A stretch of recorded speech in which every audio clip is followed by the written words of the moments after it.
మెదడు నరముల సంబంధిత వ్యాధులతో బాధపడుతున్నారా?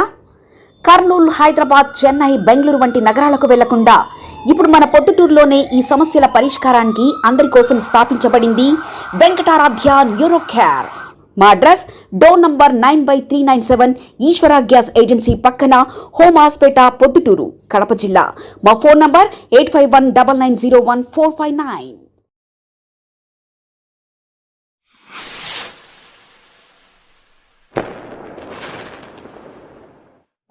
క్యాష్ ఇన్నో అంటే అర్థం క్యాష్ తీసుకొని రా, క్యాష్ తీసుకొని ఇన్ అంటే లోపలికి రా, నో అంటే బయటికి పోయేటప్పుడు ఉత్త చేతలు తప్పు అనేది క్యాష్ ఇన్నో అర్థం. అదే జరిగింది ఈ 352 మందికి. ప్రొద్దుటూరు నియోజకవర్గం నుంచి తెలుగుదేశం పార్టీకి సంబంధించిన కొంతమంది వ్యక్తులు 23, 24, 25 క్యాష్ నోకు ఇక్కడి నుంచి మనుషులను పిలుచుకొని జూదమాడిచ్చేదానికి పిలుచుకొని పోయినారు. దాని గురించి అక్కడికి పోయి వచ్చిన వ్యక్తుల బాధలు, కొన్ని విషయాలు మీడియా ముఖంగా పోలీసు వారికి, ప్రొద్దుటూరు నియోజకవర్గ ప్రజలకు తెలియజేయాల్సిన బాధ్యతగా మేము తెలియజేస్తూ ఉన్నాం. దీంతో నంద్యాల వరదరాజులరెడ్డి గారు కూడా తెలుసుకోవాలా, మీ కూటమి ప్రభుత్వం వచ్చిన తర్వాత కొత్త ఒరవడి సృష్టించి క్యాష్నోకు ఆర్గనైజింగ్ గ్యాంబ్లింగ్ జరుపుతూ ఉన్నారు. ఎమ్మెల్యే గారు, ఇది ఎవరి ప్రోద్బలంతో, ఎవరి అండదండలతో జరుగుతూ ఉందో మీరే చెప్పాలా. ఎప్పుడే కానీ ఇక్కడి నుంచి గోవాలకు, ఇంకా వేరే ఊర్లకు ఆర్గనైజింగ్ గుంపుగా చేసి అందరినీ ఫ్లైట్ల ద్వారా, బస్సుల ద్వారా తీసుకుపోయినది ఎప్పుడూ లేదు. ఇప్పుడే ఇదే మొదలు. ముఖ్యంగా దీనికి సంబంధించి కొన్ని విషయాలు చెప్తా ఉండా. దీంతో ముఖ్య పాత్ర పోషించింది నల్లబోతుల నాగరాజు, డైరెక్టర్. ఆయనకు భాగం ఉంది.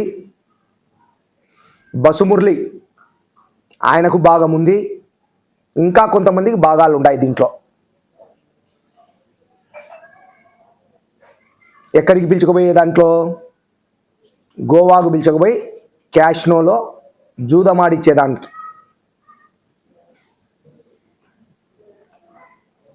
ముఖ్యంగా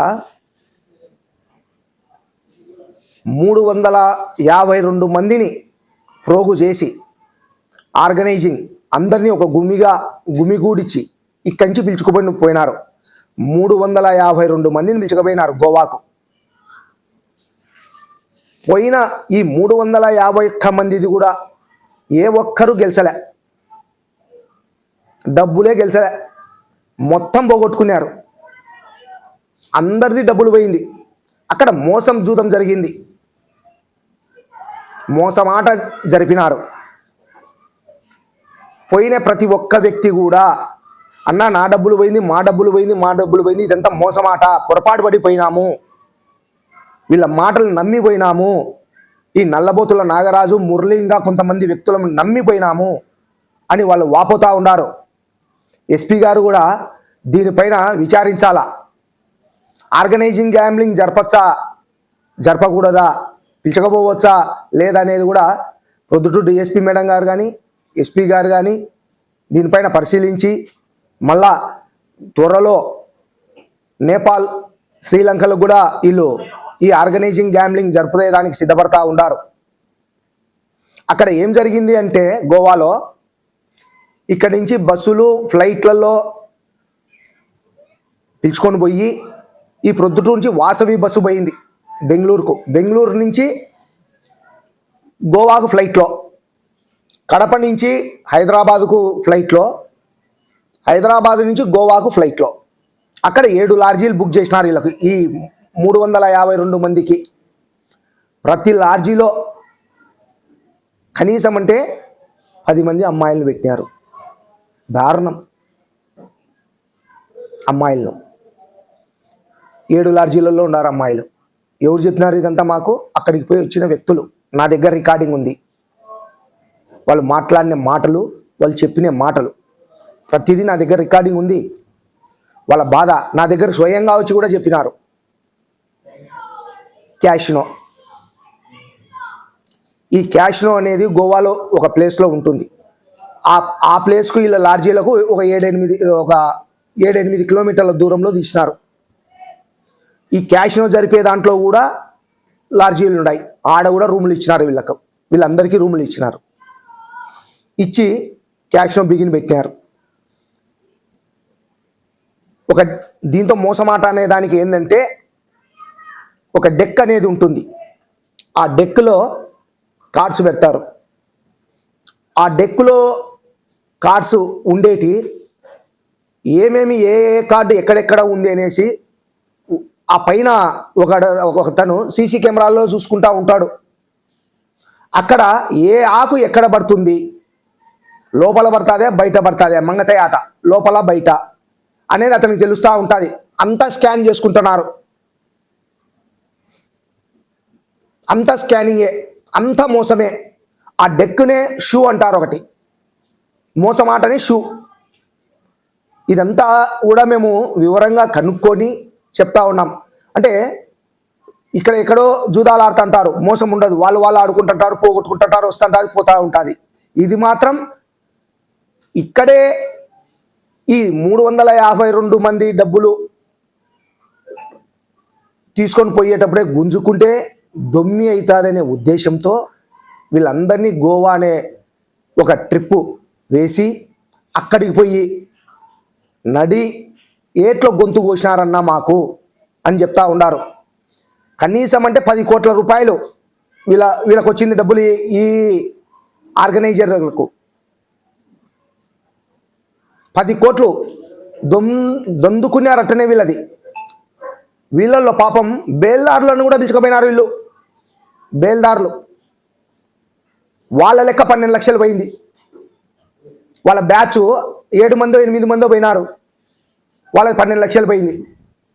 ఇంకొక విచిత్రం ఉంది. మా పైన ఎవరైతే ప్రెస్ మీట్ పెట్టి విమర్శించుతుంటారో ఆ ప్రెస్ మీట్లు ఇట్లా పక్కన కూర్చోంటారు. పాపం వాళ్ళది కూడా అతను చెప్తున్నాడు. ఆ పక్కన కూర్చునే ఆ పేరు చెప్తే బాగుండదు పాపం. వాళ్ళు ఎందుకంటే ఆడనీకి పోయిన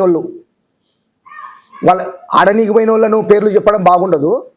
ఆడిపించే వాళ్ళ పేర్లు చెప్పడం కరెక్ట్. కాబట్టి ఈ పక్కన ఆడనీకి పోయిన వ్యక్తి చెప్తా ఉన్నాడు, ఈయనంత దొంగ నా కొడుకులు లేరు, మోసం చేసి మా లెక్క కొట్టినారు, నాది 7.5 లక్ష పోయిందన్న. ఇంత మోసమా ఇది ఆట? ఈ గోవాకు పిలిచికొచ్చి మన లెక్క కొట్టే బదులు ప్రొద్దుటూరులో ఉండి ఆన్నే ఫ్లైట్ ఎక్కేటప్పుడే మన లెక్క 7.5 లక్ష గుంజుకుంటే పోయింది కదన్నా, ఇంత దారుణమా అని మొత్తుకుంటా ఉన్నారు. ఏం వరదరాజు రెడ్డి గారు, ఎవరు వీళ్ళంతా? మీ వాళ్ళే. ఇది గ్యాంబ్లింగ్ కాదా? ఆర్గనైజింగ్ గ్యాంబ్లింగ్ కాదా ఇది?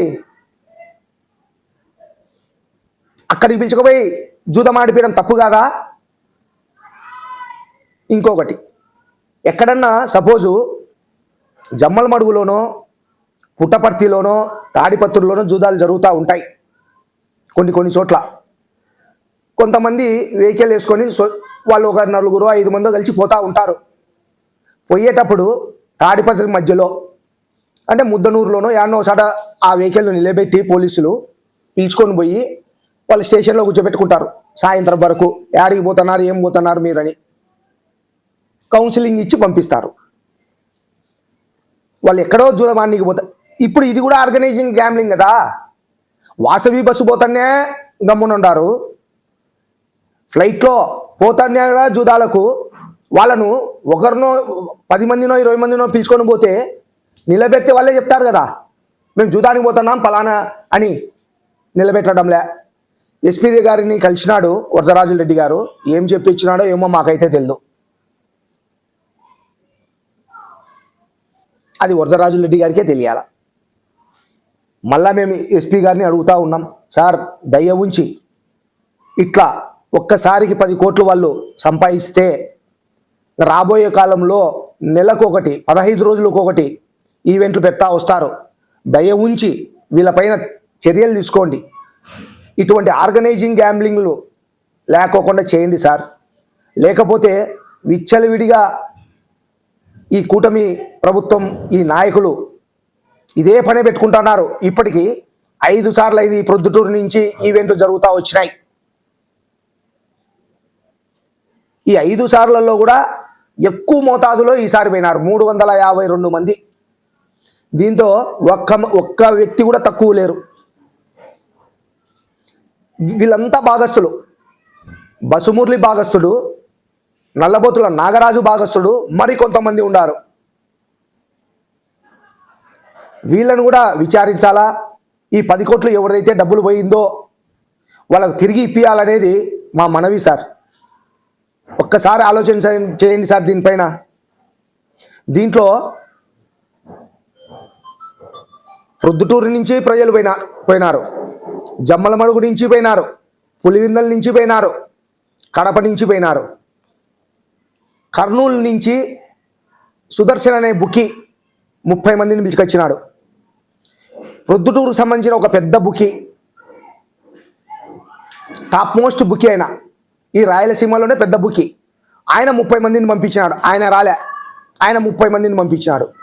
ఇట్లా 352 మంది అయినారు. కర్నూలు సుదర్శన్ పేరు కూడా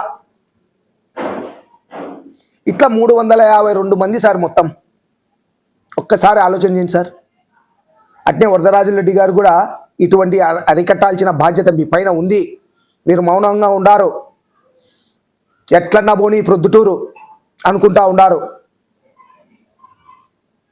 నువ్వు నీ కొడుకు బాగుంటే చాలు, ఎవరెట్టపోయినా గాలికి వదిలేసినారు ఎమ్మెల్యే గారు మీరు. నెక్స్ట్ ఇట్లా ఆర్గనైజింగ్ గ్యాంబ్లింగ్ లేకోకుండా చేయాల్సిన బాధ్యత పోలీసులపైన ఉంది. దీనిపైన మరొక్కసారి ఆలోచన చేయాల్సిందిగా ఎస్పీ గారు చాలా మంచివారు, స్ట్రిక్ట్ ఆఫీసరు కాబట్టి ఇటువంటి పైన ఇంకా ఉక్కుపాదం మోపుతాడనేది మేము కోరుకుంటా ఉన్నాం. Thank you.